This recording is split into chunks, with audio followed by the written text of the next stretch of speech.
verset 8 et 9, et aussi 1 Pierre chapitre 3, et le verset, je crois que c'est 3 et 4.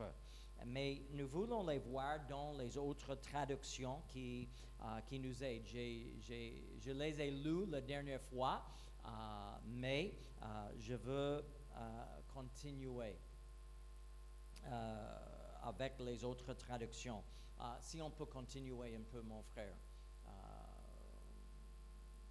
Voilà, parfait. 1 Timothée chapitre 2 et le verset 9 nous dit, et on va souligner quelques petites choses ici. Je voudrais que les femmes agissent de même, qu'elles soient habillées décemment, avec discrétion et simplicité, que la pudeur et la modestie soient leur parure, qu'elles ne fassent pas de leur coiffure un ornement recherché, et qu'elles ne se parent ni de bijoux, or, perles ou pierreries, ni de toilettes somptueuses. Et ici, nous avons des instructions importantes. Et bien sûr, ça c'est une transcription, ça c'est une autre traduction. Et ce n'est pas les paroles exactes de l'apôtre Paul, mais cela communique pour nous ce que Paul est en train d'expliquer à l'Église en son temps. Avant de continuer, j'aimerais, si quelqu'un peut le lire pour moi, Romains chapitre 12 et le verset 1 et 2. Parce que ici, ce n'est pas sur l'écran, mais si quelqu'un peut se lever et lire Romains chapitre 12, les versets 1 et 2. La Bible dit, je vous exhorte donc, frères, par les compassions de Dieu, à offrir vos corps comme un sacrifice vivant, saint, agréable à Dieu, ce qui sera de votre part un culte raisonnable. Ne vous conformez pas au siècle présent, mais soyez transformés par le renouvellement de l'intelligence, afin que vous discerniez quelle est la volonté de Dieu, ce qui est bon, ce qui est agréable et parfait. Amen. Ici, Paul a introduit une petite pensée qui nous avertit d'éviter une conformité. Nous devons éviter être en conformité avec ce monde et à cette la génération dans laquelle nous vivons. Ainsi, si je peux dire, c'est la base de notre enseignement concernant la sainteté, concernant l'apparence physique de nos frères, de nos sœurs. Nous devons éviter certaines choses. Il faut reconnaître que dans les temps anciens, on n'a pas certaines questions. Dans les temps anciens, dans lesquels Paul a vécu, Jésus a vécu, l'Ancien Testament même, les premiers siècles après Jésus, on n'a pas la question concernant les femmes qui portent en grand nombre les habits immodestes, les habits mondains, entre guillemets. Il y avait un moment, et on peut dire que c'est à cause de manque de l'argent, c'est à cause de pauvreté, c'est à cause de simplicité de la vie, mais en principe, dans les temps anciens, tout le monde manifeste, si je veux dire, les mêmes habits. On n'a pas les mêmes tissus comme aujourd'hui, on n'a pas l'habilité de produire les tissus moins chers. Maintenant, on a plusieurs qualités et bien sûr, il y avait des qualités inférieures, supérieures dans toute époque, mais on n'a pas les usines. Toute chose est faite à la main et c'est pourquoi la semaine passée, nous avons noté comment les habits, les changements de vêtements étaient quelque chose de grande valeur. Aujourd'hui, je ne sais pas tous les prix, je vous assure, mais on peut descendre dans un marché et avec 10 000 francs, on peut acheter peut-être une robe, peut-être une chemise d'un homme, un pantalon, etc. Et c'est très facile, mais dans les temps anciens, il n'y a pas des marchés semblables. Quand on voit quelque chose dans un marché, on connaît déjà que c'est quelque chose de luxe. On ne peut pas simplement acheter un autre habit parce que j'ai le désir. Non, il a fallu économiser, il a fallu être sage et probablement dans la maison d'une famille simple dans cette époque, il n'y avait que 2 ou 3 changements de vêtements. Et aujourd'hui, je vous pose la question, vous avez combien de changements de vêtements chez vous? Est-ce que c'est 2 seuls? 3, 4, 5, 6, 7, 8, 9, 10. Même si je compte les chemises dans mon armoire, je n'ai aucune idée. Ça peut être une quarantaine, une cinquantaine, je ne sais pas. Mais gloire à Dieu, je remercie le Seigneur pour cela. Nous vivons un autre temps, mais le temps dans lequel Paul a écrit cela, c'était un moment où, pour les femmes, même les hommes dans l'Église, la majorité sont les gens simples, qui n'avaient pas beaucoup d'argent. Il y avait parmi eux les esclaves, les serviteurs, ceux qui travaillent dans le paysage, vraiment les hommes, les femmes simples, qui ne cherchent même pas une apparence somptueuse. Et avec l'intégration des païens, qui n'avaient pas les mêmes racines que le peuple juif, qui avaient l'habitude très souvent de regarder la richesse et une apparence somptueuse, une apparence de luxe comme un but, comme un objectif, comme quelque chose à désirer. Parce que si vous pouvez porter toutes ces choses, maintenant, les gens vont croire que, wow, il est arrivé. Elle est arrivée. Peut-être elle s'est mariée avec un homme riche. Peut-être il ou elle a gagné un emploi. Ainsi, Paul a dû avertir le peuple de faire attention. Parce que le but dans ce monde n'est pas d'impressionner les autres avec votre apparence. Si on peut visiter le verset avant cela, c'est notre traduction, c'est la traduction française en Bible courante. Paul a dit, je désire aussi que les femmes l'habillent d'une façon décente avec modestie et simplicité. Ce n'est pas pour dire que vous devez toujours acheter le moins cher.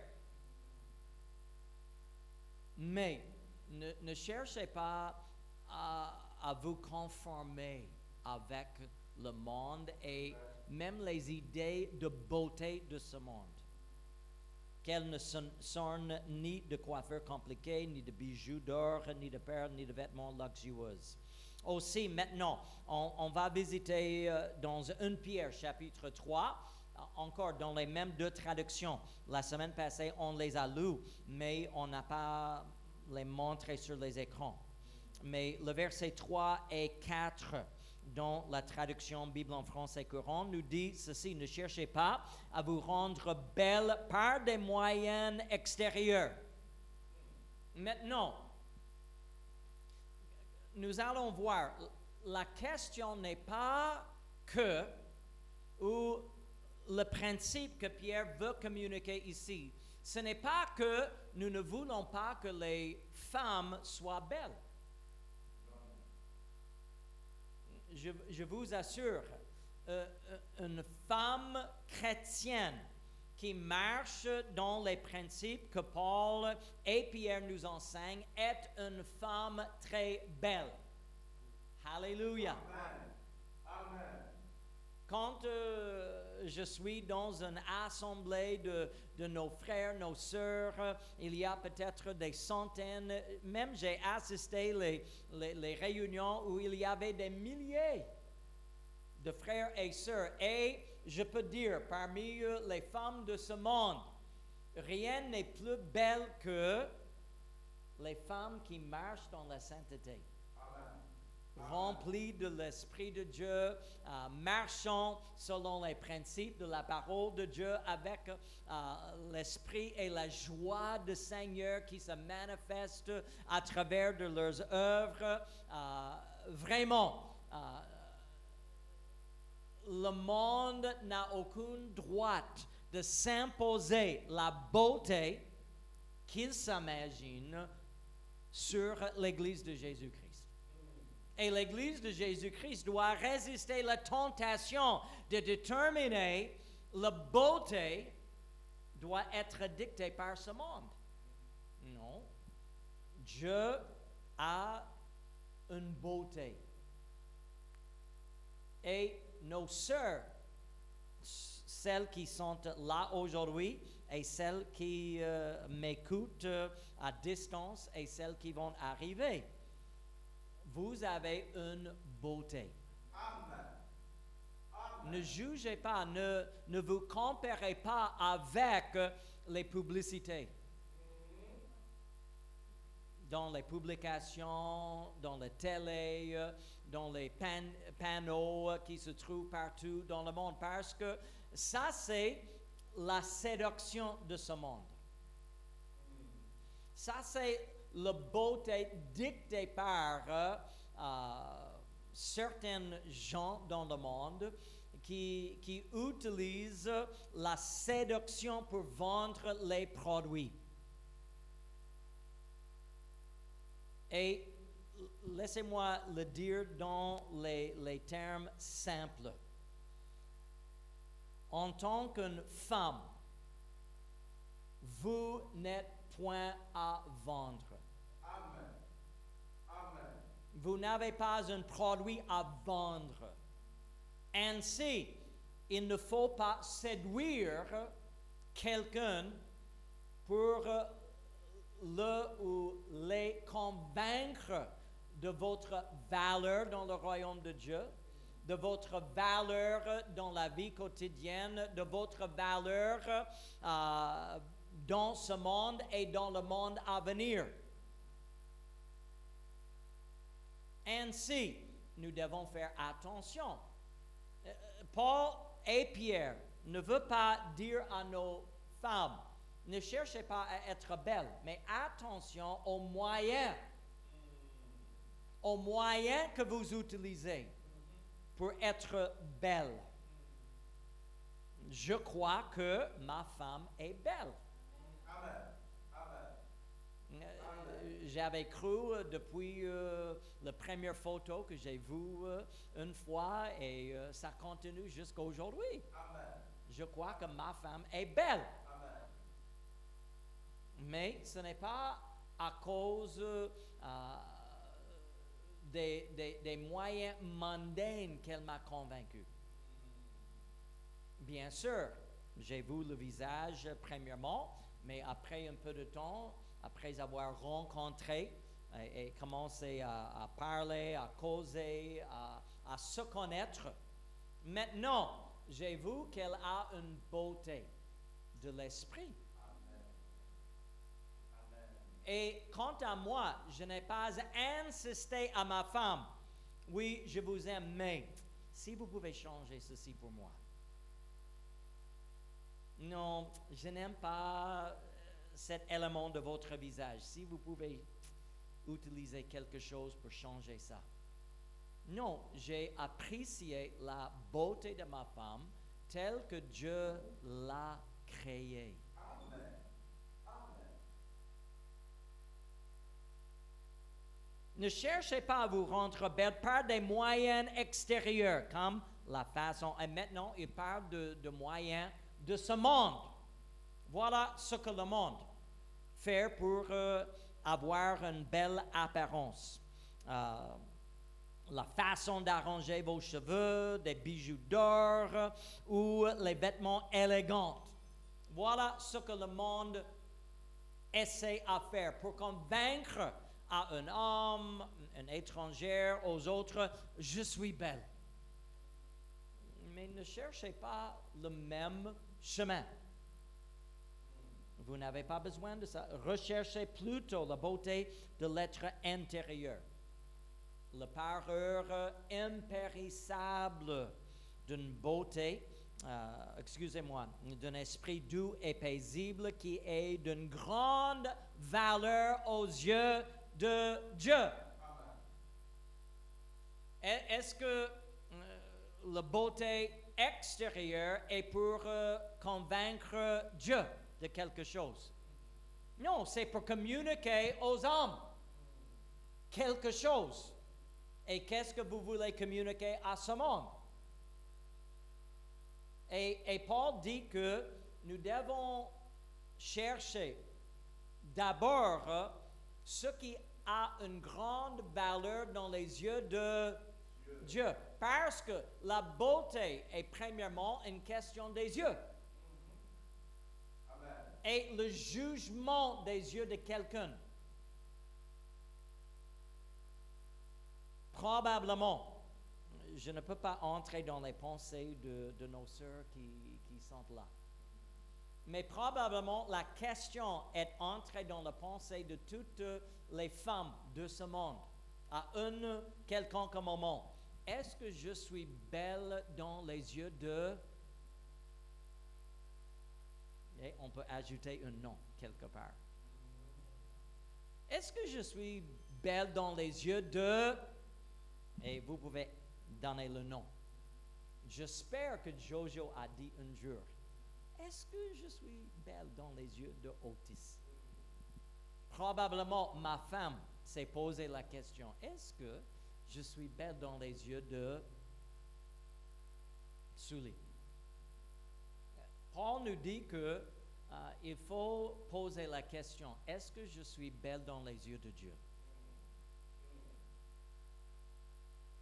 Parce que les hommes de ce monde ne vont pas déterminer votre destinée éternelle. Les hommes ou même les femmes de ce monde ne vont pas vous juger le jour du Seigneur. Ainsi, je cherche et les sœurs doivent chercher, et on peut dire les frères aussi, doivent chercher à être agréable à Dieu. Encore dans l'autre traduction, Parole vivante, je l'ai lu la semaine passée, mais maintenant je vais les poser sur l'écran. Versets 3 et 4. Vous voulez être belle? Et maintenant, il faut répondre à la question. Bon, je ne vais pas donner le micro à nos sœurs, mais je pose la question. Vous voulez être belle? Il n'y a aucune femme qui va dire non, non, non, ça ne m'intéresse pas. Non, non, non, non. Je ne veux pas être belle. Non, non, non. Toutes les femmes veulent être belles. Ce n'est pas une question égoïste. Ce n'est pas une question de péché. Dieu a créé les hommes ainsi. Et Dieu a créé les femmes ainsi. Les hommes sont attirés par les belles femmes. Amen. Amen. Alléluia. Et vous les sœurs, vous devez apprécier cela. C'est pourquoi un mari fidèle qui aime Dieu va aussi vous aimer. qui va rester attaché à vous. Pourquoi? Il vous voit comme une belle femme. Vous n'êtes pas comparable aux autres. Il n'y a que vous dans ses yeux. Vous êtes la plus belle. Vous voulez être belle? Oui, bien sûr. Nos sœurs veulent être belles. Je ne suis pas pour débattre ce point, parce que c'est clair que c'est la vérité. Mais maintenant, Pierre nous donne des instructions. Si vous voulez être belle, comme nous connaissons, les femmes veulent faire, ne recourez pas à des moyens extérieurs. Maintenant, j'ajoute, ce n'est pas pour dire que on peut s'habiller n'importe comment. Il ne faut jamais laver le visage. Il ne faut jamais dresser les cheveux. Il ne faut jamais porter un parfum. Non. Mais évitez certaines choses, les coiffures savantes. Comme Paul a dit, compliqué. Dans ce temps, on a même ajouté les pièces d'or, argent, les autres éléments, et on a fait des cheveux comme une idole. Et nous devons éviter cela. Coiffure savante, bijoux d'or, toilette élégante et recherchée. Que votre beauté réside dans votre être intérieur, dans le charme impérissable d'un esprit doux et paisible. Voilà la parure à laquelle Dieu attache un grand prix. Maintenant, comme j'ai mentionné, je vais ajouter quelques petites choses. Il y a 3 mots que Paul a utilisés qui sont très importants pour nous. Première chose, c'est la modestie. Ce mot signifie solidité de l'esprit, autocontrôle, maîtrise de soi, sobriété, modération, pudeur. Il a utilisé un autre mot, décente. Cela veut dire bien arrangé, bienséant, modeste, honorable, digne. Cela veut dire vous êtes enfant de Dieu. Il faut s'habiller comme un enfant de Dieu. Vous êtes appelé par Dieu. Vous êtes ambassadeur pour le Seigneur Jésus-Christ. C'est rare aujourd'hui. Ça peut arriver tout de même, mais c'est rare aujourd'hui qu'on va voir un ambassadeur qui n'est pas l'homme ou la femme le mieux habillé dans l'entourage. Si quelqu'un vous dit l'ambassadeur va arriver aujourd'hui, quand le moment arrive, et bien sûr, peut-être il a son entourage, les gardes-corps, etc. Mais on va identifier rapidement qui est l'ambassadeur, parce que il va se comporter, vous allez voir, waouh, vraiment, il est fier de cette nomination. Et il a une apparence qui manifeste son identité en tant qu'ambassadeur. Vous et moi, nous sommes des ambassadeurs pour le Seigneur Jésus-Christ. Ainsi, nous devons marcher ou s'habiller d'une façon décente. Aussi, Paul a utilisé un autre mot, et c'est là où je veux passer un petit moment. Il a parlé de pudeur.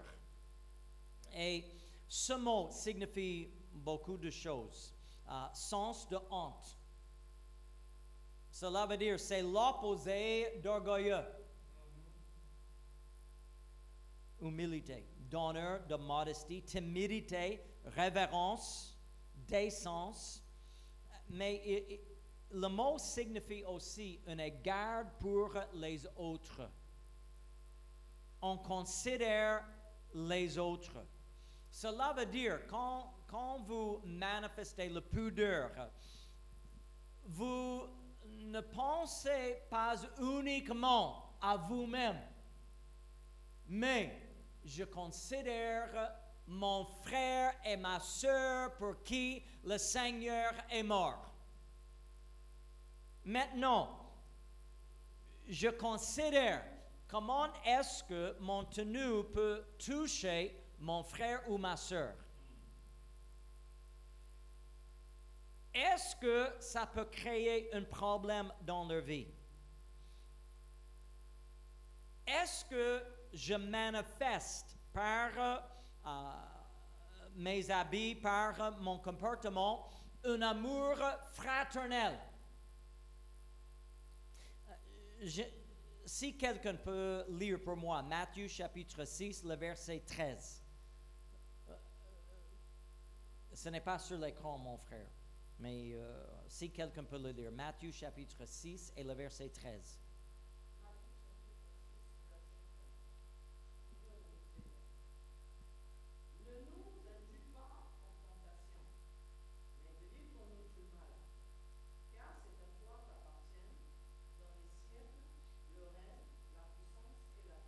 Bon, si on peut lire la première partie encore. Première partie de verset. Ne nous induis pas en tentation, mais délivre-nous du mal. Amen. C'est la prière que le Seigneur a enseignée à ses disciples. Et un élément est que nous prions Dieu pour ne pas nous conduire à la tentation.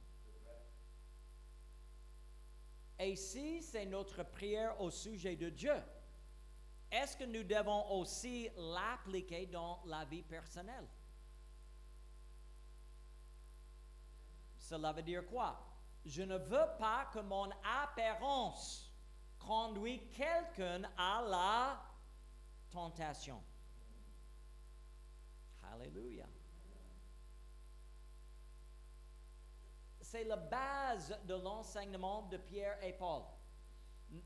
N'utilise pas les habits comme un moyen de manifester l'orgueil et même de tenter les uns les autres. Faites attention.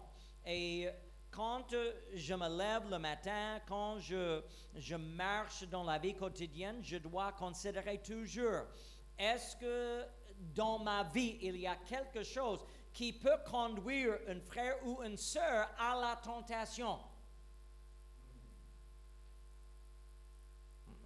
Je vais en parler de cela encore dans un moment. Mais Marc chapitre 7.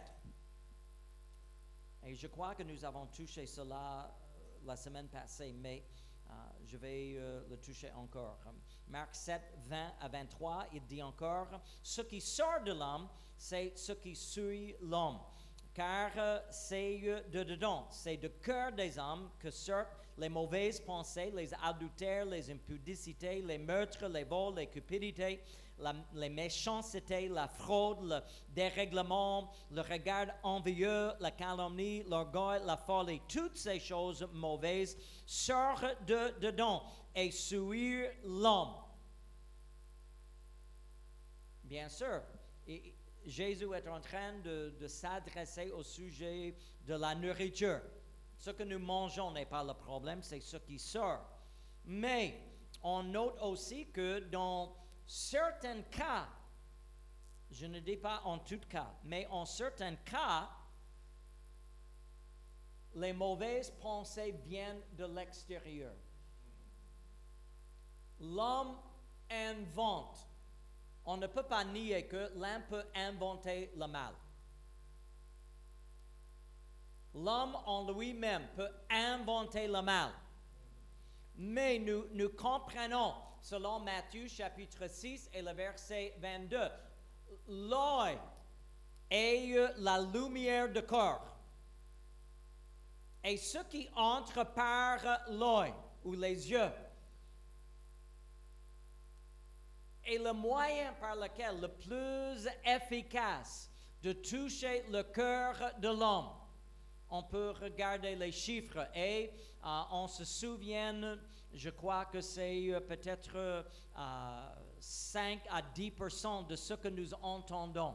Mais nous gardons comme souvenir presque 90% de ce que nous voyons. L'œil est la lumière du cœur. Ainsi, ce que nous voyons sont comme les graines, les semences qui plantent des pensées dans nos esprits. C'est pourquoi Jésus a dit en Matthieu 5, 28, « Mais moi je vous dis que quiconque regarde une femme pour le convoiter a déjà commis un adultère avec elle dans son cœur. » Ainsi,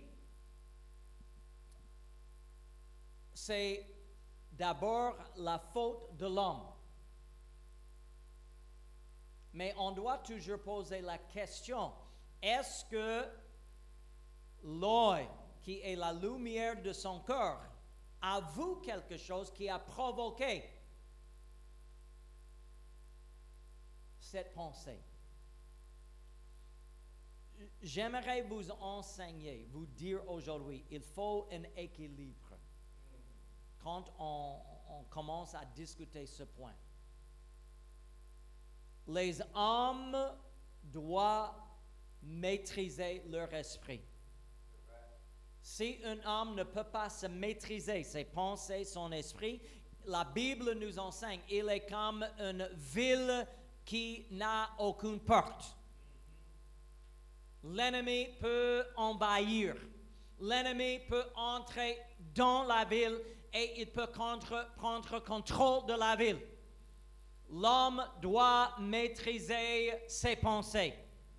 L'homme doit maîtriser ses yeux. L'homme doit maîtriser les tentations qui arrivent dans sa vie. Et l'Église entière dit Amen. Amen. Alléluia. Amen. Mais une exhortation à nos sœurs. Ne soyez pas un sujet de tentation. Ne soyez pas la raison pour laquelle la mauvaise pensée est entrée dans l'esprit de l'homme. Parce que comme Matthieu 5, 28, il a déjà commis un adultère avec elle. Maintenant, peut-être l'homme a inventé une pensée. Il a vu une femme un moment et maintenant il commence à imaginer beaucoup de choses. Mais si la femme a cherché à séduire cet homme, même si elle n'a rien fait avec l'homme, maintenant l'homme a commis dans ses pensées un adultère avec elle. Est-ce qu'elle a un rôle à jouer dans cette question? Je dis encore, je ne dis pas que on peut blâmer la femme seule. Jamais. La faute arrive toujours d'abord chez l'homme. Mais qu'est-ce que Paul nous a dit au sujet des viandes? Si je peux manger quoi que ce soit. Et une femme peut avoir cet esprit, je peux porter quoi que ce soit. Mais si votre viande devient une pierre d'achoppement, une chute pour un frère, Paul a dit, je ne vais pas le manger. Parce que je veux honorer mon frère. Je valorise mon frère plus que mes propres libertés. Et je suis prêt à sacrifier mes propres libertés à cause de l'amour fraternel. Je vous aime, mes frères, mes sœurs. Ainsi, quand j'arrive devant vous, j'essaie à être bien habillé. Ainsi, j'appelle le corps de Christ à s'aimer. Aimer les uns les autres et ne pas créer et ne pas conduire un frère ou une sœur à la tentation.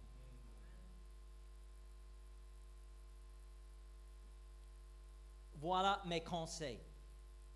Aux sœurs, il faut toujours poser la question, pourquoi est-ce que j'ai une telle apparence? C'est pour toucher qui ou quoi? C'est pour être belle dans les yeux de qui? C'est pour convaincre qui de quoi? Pourquoi est-ce que je porte quoi que ce soit? Pour les frères, j'ai un conseil. Vous avez besoin de maîtriser vous-même. De maîtriser votre vie, votre chair, vos yeux, votre esprit, pour ne pas prendre avantage d'une quelconque situation. Quand vous voyez une femme, soit une femme modeste, soit une femme immodeste, ne laissez pas cette femme de devenir un sujet de tentation pour vous. Parce que c'est facile pour un frère à dire, ah, si elle n'a pas habillé comme ça, je ne vais pas tomber dans la tentation. Non, non, non, vous devez maîtriser vous-même. Oui, je ne peux pas contrôler tout ce que je vois dans la vie quotidienne, mais je peux maîtriser pour combien de temps je le regarde.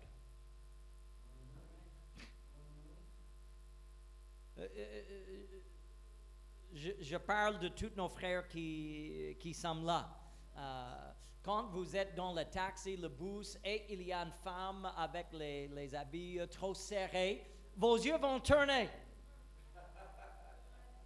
Est-ce qu'il y a un frère qui peut dire Amen? Amen. Oui, vos yeux vont tourner. Mais pour combien de temps est-ce que vous allez regarder cette femme?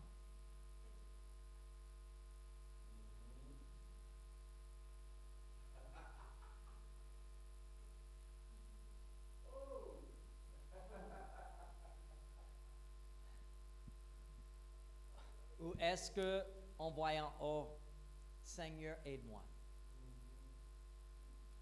Je vous donne un tout petit conseil qui m'a aidé beaucoup. Parce que je ne peux pas parler des autres frères, mais avant de connaître le Seigneur, j'ai fait des choses dont je ne suis pas très fier. Mais quand certaines choses entrent ou sont entrées dans mes pensées, ma réaction, et c'est le Seigneur qui m'a donné cette petite conseil. Quand j'ai vu une femme dans mon imagination, dans mes pensées, j'ai commencé à prier pour elle. Prier pour son salut. Si c'est une sœur dans l'église, priez pour sa sanctification. Et ainsi, j'ai appris que Satan ne s'intéresse plus. Parce que les tentations sont pour quel but? Pour nous emmener au péché, n'est-ce pas? Mais si le pensée, le visage, l'image d'une femme vous pousse à la prière, Satan va dire non, non, non, plus de ça. Il prie pour toutes les femmes maintenant. Aïe, aïe, aïe. Ainsi, c'est un moyen par lequel un homme peut maîtriser cet élément. Oui, un homme, note les deux choses. Un homme est créé pour remarquer la beauté d'une femme. Et la femme est créée pour être belle aux yeux des hommes. Amen. Mais comment maîtriser ces deux éléments? C'est par la sainteté. L'homme doit purifier son corps, son esprit, et la sœur, la femme, doit garder sa beauté comme quelque chose d'interne au lieu d'externe. Amen. Amen. On note quelque chose concernant l'humanité. On voit avec la chute d'Adam dans le jardin. Première réaction, Adam et Ève, ils se sont cachés. Et la deuxième chose, ils se sont couverts leur nudité. Une reconnaissance. L'homme, avec même une conscience shootée, a une sensibilité en soi-même. Il reconnaît. C'est pourquoi dans toutes les coutumes, dans toutes les cultures du monde entier, il y a des normes, il y a des standards, il y a des expectations au niveau des habillements. Certainement, dans le 21e siècle, tout est bouleversé parce que le jour du Seigneur arrive. Mais étudiez les derniers siècles et vous allez voir que soit en Afrique, soit en Asie, soit en Europe, soit parmi les Amérindiennes, qui que ce soit, il y avait des habits masculins et féminins. Et on ne mélange jamais les deux. Parce que l'homme, même Adam et Ève, avec le péché dans leur cœur, ont reconnu leur nudité et ils ont cherché de le couvrir. Ça, c'est naturel. Mais on note également, ce que Adam a fait n'était pas suffisant aux yeux de Dieu. Et nous pouvons nous appuyer sur notre propre connaissance, sur notre propre jugement. Et j'entends cela parfois, pasteur, je ne crois pas que ça c'est important. Je ne crois pas que je dois faire ceci ou cela. Oui, Adam et Ève avaient dit la même chose.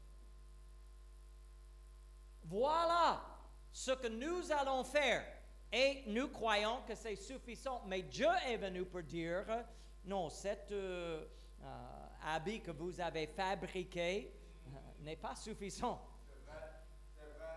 Ce que vous avez imaginé n'est pas suffisant. Ce que vous avez fabriqué n'est pas au standard, au niveau que Dieu a cherché. Et bien sûr, il y a beaucoup d'autres choses impliquées. Il y a le versement de sang, il y avait le sacrifice, même cela se répète avec les sacrifices de Caïn et Abel, etc. La différence entre le domaine végétal, le domaine animalier, etc. Mais ce que l'homme a fait n'était pas suffisant. Il a fallu respecter ce que Dieu a voulu. Et maintenant, nous pouvons avoir cette pensée en nous-mêmes qui disent que voilà ce que je crois. Et la Bible est claire que le cœur de l'homme est méchant. Le cœur de l'homme va le décevoir. Le cœur de l'homme est tordu. Le cœur de l'homme va l'emmener toujours loin de Dieu. Ainsi, quand j'entends quelqu'un qui dit « Oh, je ne crois pas que » ou « Je ne pense pas que », il faut signaler le danger. Non, je cherche toujours le royaume de Dieu et sa justice. Pourquoi est-ce que tout cela est important? Parce que Dieu a créé l'homme et femme. Et Dieu les a créés avec les rôles uniques, avec les émotions uniques, avec les corps uniques, avec un caractère unique. Les femmes ne pensent pas comme les hommes. Les femmes ne raisonnent pas comme les hommes. Les femmes ne sont pas touchées comme les hommes. Et beaucoup de problèmes arrivent soit dans les mariages, soit dans les églises, quand les hommes et les femmes ne se comprennent pas. C'est vrai. C'est vrai.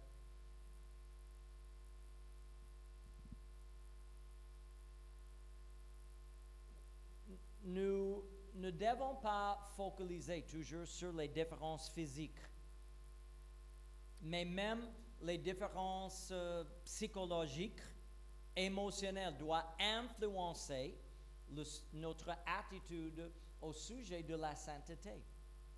Encore, Dieu appelle les sœurs à certaines choses pour respecter la nature des hommes.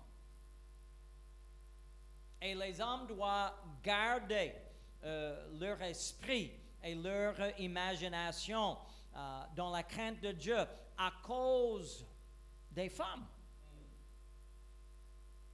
C'est un amour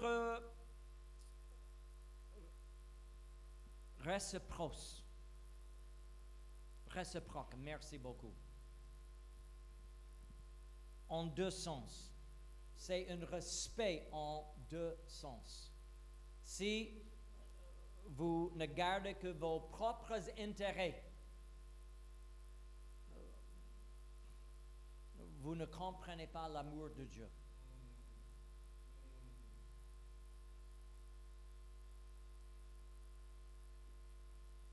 Nous sommes, selon la Bible, nous sommes un peuple acquis. Cela veut dire un peuple à part, un peuple sanctifié. Nous ne sommes pas de ce monde. Ainsi, il ne faut pas avoir les mêmes expectations que ce monde.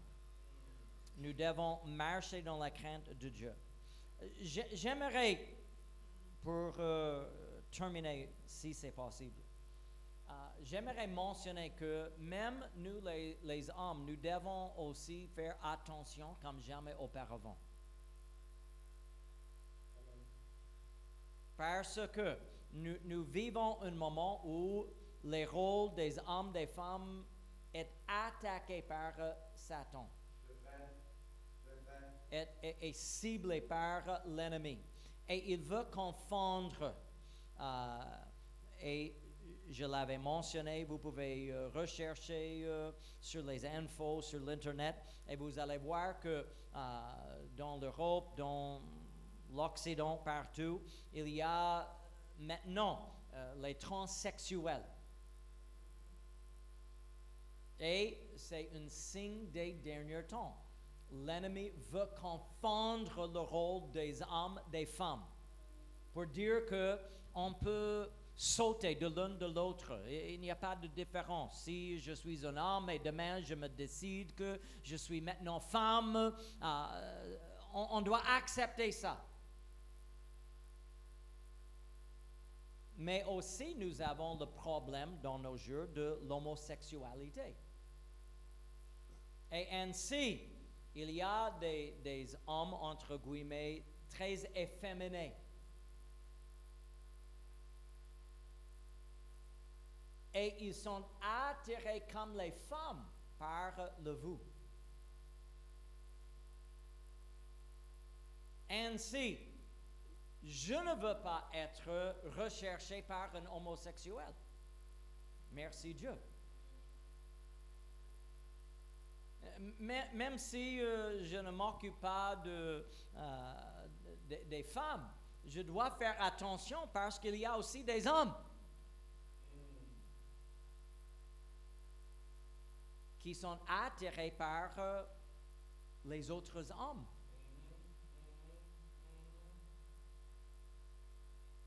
Ainsi, je dis que nous, les frères, doivent faire attention à notre apparence. De ne pas porter les habits immodestes, de ne pas porter les habits serrés, de ne pas porter les habits qui mettent l'accent sur nos parties de corps intimes. Vous pouvez être maintenant ciblé par un homosexuel. Et vous dites non, ça ce n'est pas possible. C'est possible. C'est vraiment possible dans nos jours. Ainsi, même si nous mettons l'accent sur les sœurs, nous les frères, nous devons faire attention. Notre apparence et même l'esprit derrière notre apparence. Parce que le même, comment dirais-je, le même esprit qui pousse des femmes d'avoir une certaine apparence peut entrer dans le cœur des hommes. Oui, même si ce n'est pas pour manifester la beauté, ça peut être pour manifester le forme physique. Je vous donne un exemple. Peut-être il y a un homme qui est bien musclé et il est vraiment orgueilleux. Maintenant, tout ce qu'il porte, c'est pour accentuer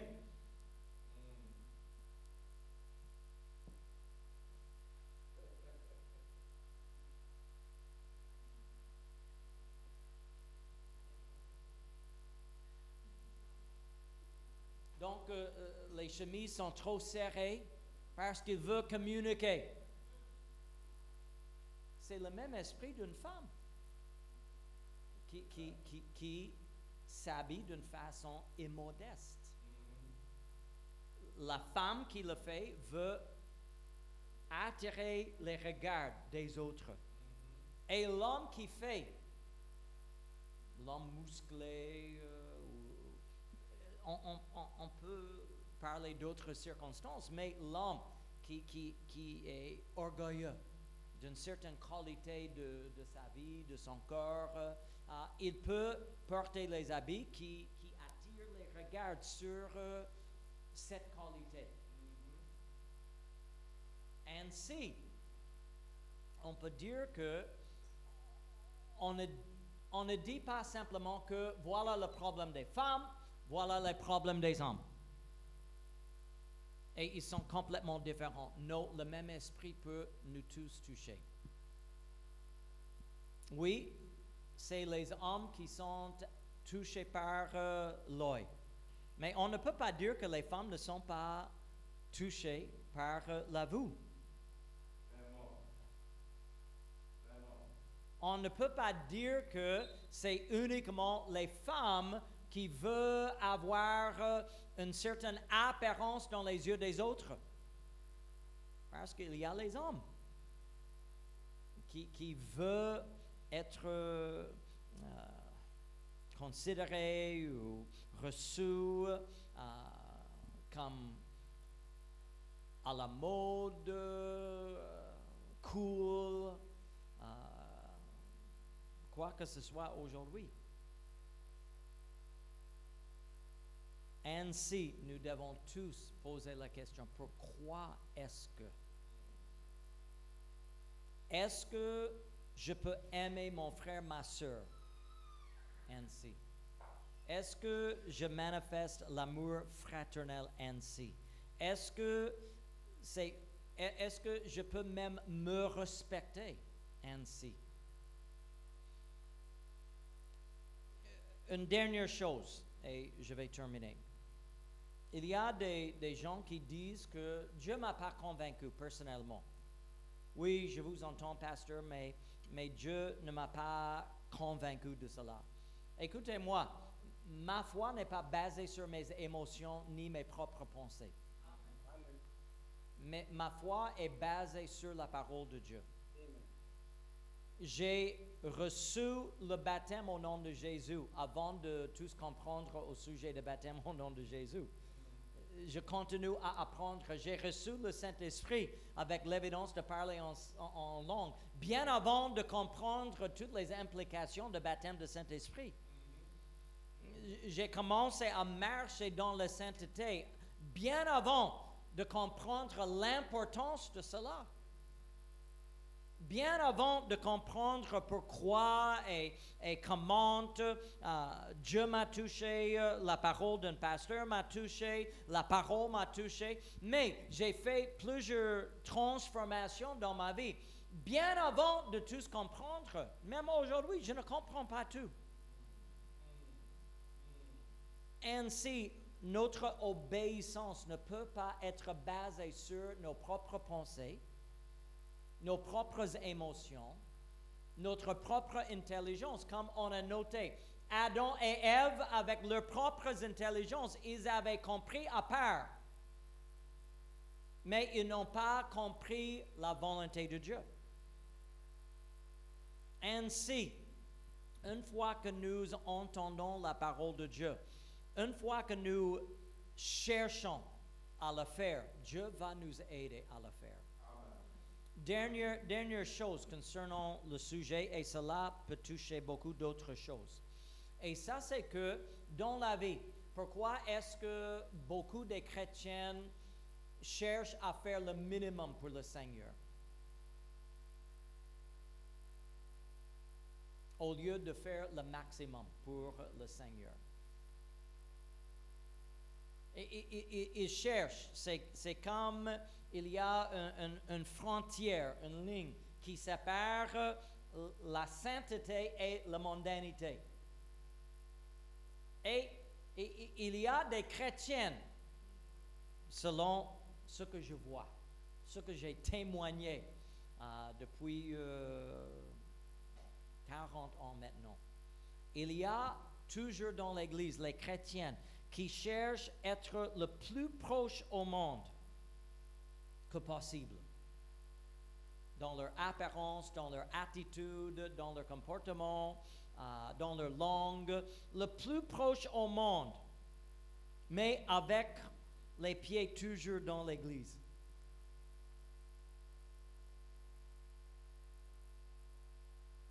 Pourquoi est-ce que je veux être conforme à ce monde? Pourquoi est-ce que je veux être proche à ce monde? Non, le chrétien doit tourner le dos et commencer à fixer les yeux sur le Seigneur Jésus-Christ. Et courir avec patience le course qui est devant nous. Oublions le monde, oublions toutes choses qui sont derrière nous et fixons nos regards sur le prix.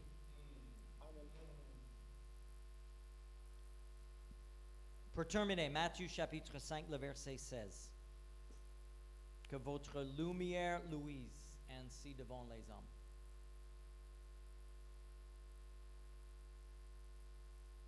Oh non. Pasteur, vous êtes en train d'enseigner les œuvres. Oui, bien sûr, j'enseigne les œuvres comme Jésus a enseigné les œuvres. Afin que les hommes, afin qu'ils voient vos bonnes œuvres. Encore, l'influence des yeux, l'influence de la vue, l'influence de l'œil. Ce que les gens voient peut influencer votre témoignage. Amen. Maintenant, Jésus n'a pas dit ce principe dans le sens opposé. Mais si on peut imaginer le même verset dans un sens opposé, s'ils ne voient que nos mauvaises œuvres, qui est glorifié?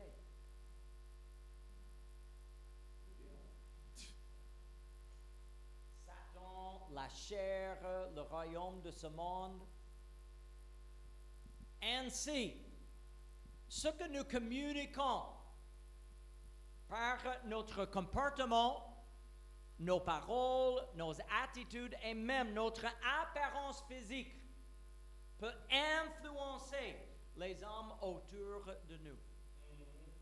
Soit ils vont glorifier Dieu, ou soit ils vont glorifier quelque chose d'autre.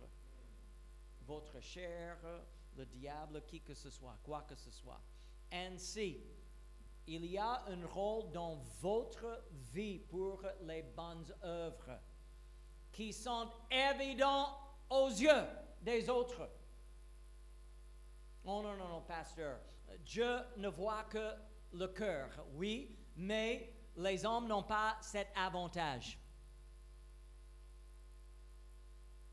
Frère Daniel, vous ne pouvez pas voir mon cœur aujourd'hui. Vous ne pouvez que voir quoi?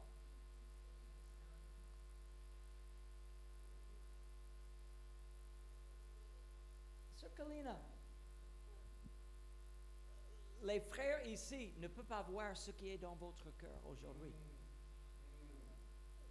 Sœur Grâce, les hommes ne peuvent pas voir ce qui est dans votre cœur. Vous pouvez aimer Dieu, vous pouvez avoir la volonté de servir Dieu, vous pouvez avoir une expérience profonde spirituelle, mais les hommes ne peuvent pas le voir. C'est par ce qui est visible que vous allez toucher et convaincre les autres. Alléluia.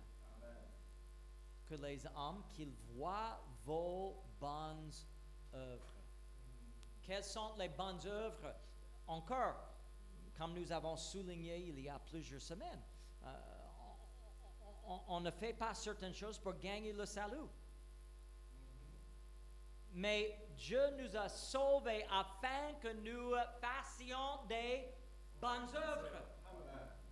Le produit, le fruit de mon salut, c'est les bonnes œuvres. Amen. Ce n'est pas pour gagner le salut, mais parce que je suis sauvé. Ainsi, Alléluia. Je vais faire ainsi. Alléluia. Et ainsi, quand les autres voient ma vie changée, transformée, c'est un peu, je ne veux pas ridiculiser le sujet, mais c'est pourquoi, oui, peut-être le premier jour, la première semaine, si on peut imaginer une prostituée sauvée par la grâce de Dieu, le premier jour, la première semaine, peut-être il n'y a aucune différence. Mais après 1 an, 2 ans, si elle s'habille toujours comme cette prostituée, mais elle témoigne partout, oh, j'aime le Seigneur. Qui sera convaincu? Non, parce qu'il ne voit point les bonnes œuvres. Ainsi que votre lumière ainsi devant les hommes. Ce n'est pas pour impressionner Dieu. Mais quand vous cherchez la beauté qui est agréable dans les yeux de Dieu, votre lumière va luire devant les hommes. Et ils vont glorifier Dieu. Ils vont remarquer, ah, voilà quelqu'un qui aime le Seigneur Jésus-Christ. Voilà quelqu'un qui font de leur vie un sacrifice vivant pour ne pas être conforme à ce monde. Mais voilà une vie qui cherche à être transformée par le renouvellement de leur intelligence. Au nom de Jésus. Bon, il y a peut-être quelques petites minutes pour une question. S'il y en a, s'il n'y en a pas, on va s'arrêter. Alléluia. Oui.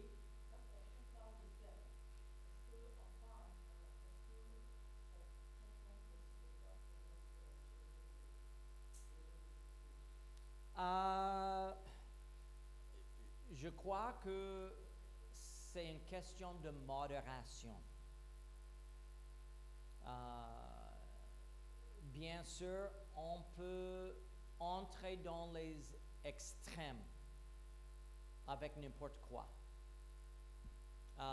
Je vous donne un exemple. Ce n'est pas concernant votre sujet. Mais, voilà, le montre. D'accord? Pendant probablement entre les années 90 environ, j'oublie maintenant, 90 jusqu'à 2014 peut-être, je n'ai pas porté une montre. Je l'ai vu comme quelque chose d'inutile pour moi. Et j'ai vu aussi les gens qui utilisent les montres pour comment communiquer leurs valeurs. J'ai visité un pasteur et quand j'étais avec le pasteur, il a fait sortir toutes ses montres. Et il a dit, cela a une valeur de $5,000. Cette montre a une valeur de $2,000. Et même aujourd'hui, il y a les gens qui portent les montres simplement pour montrer leur richesse. Et je me suis décidé que je ne veux pas plonger dans cette jeu, cette compétition entre frères. Mais maintenant, je porte une montre. Pourquoi?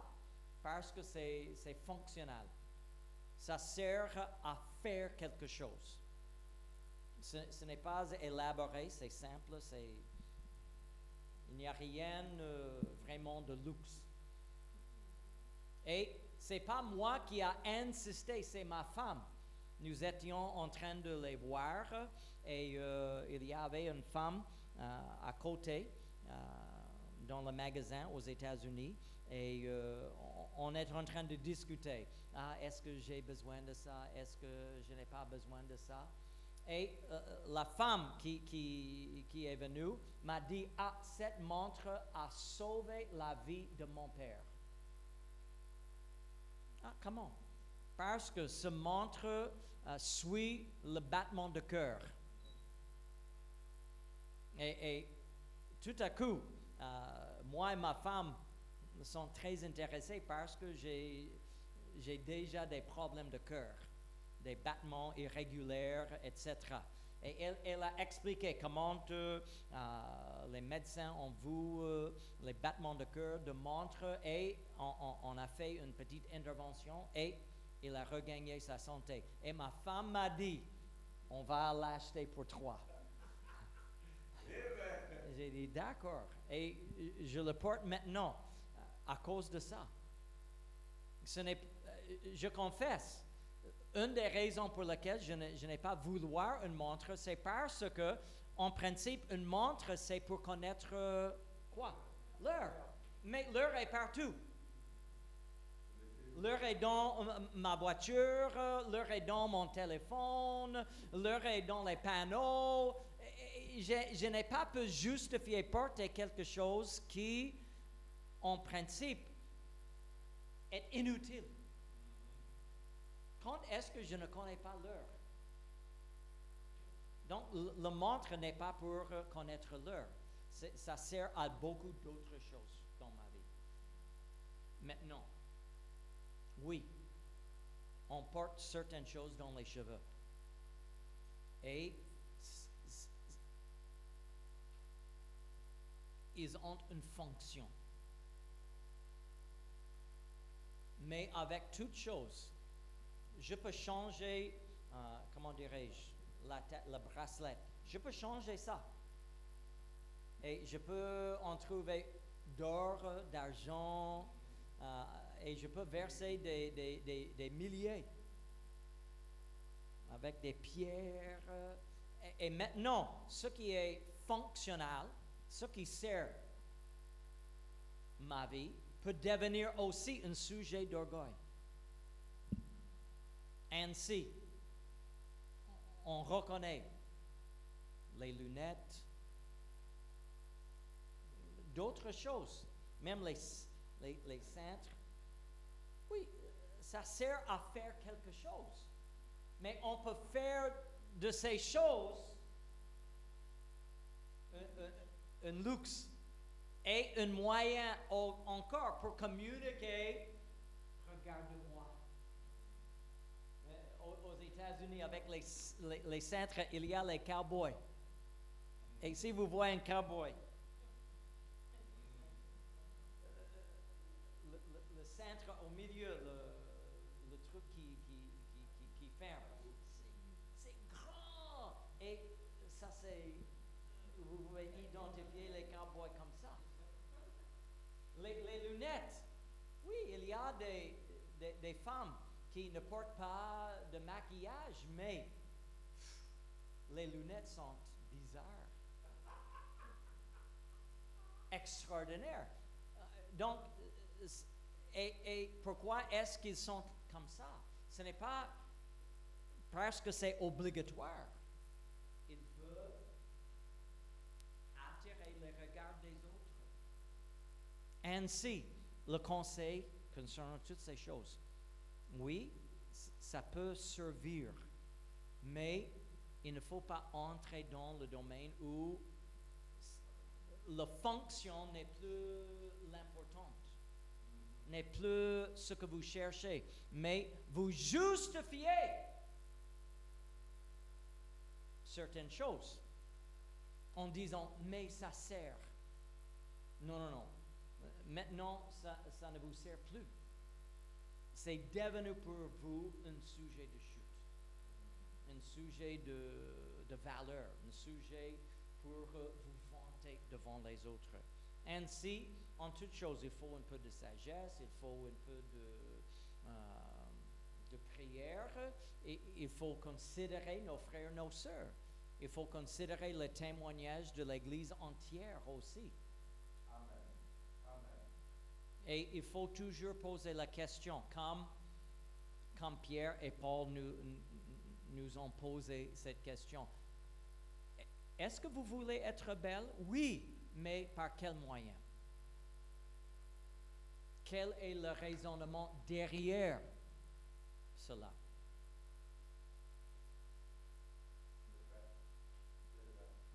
Amen. Que Dieu nous fortifie, que Dieu nous aide.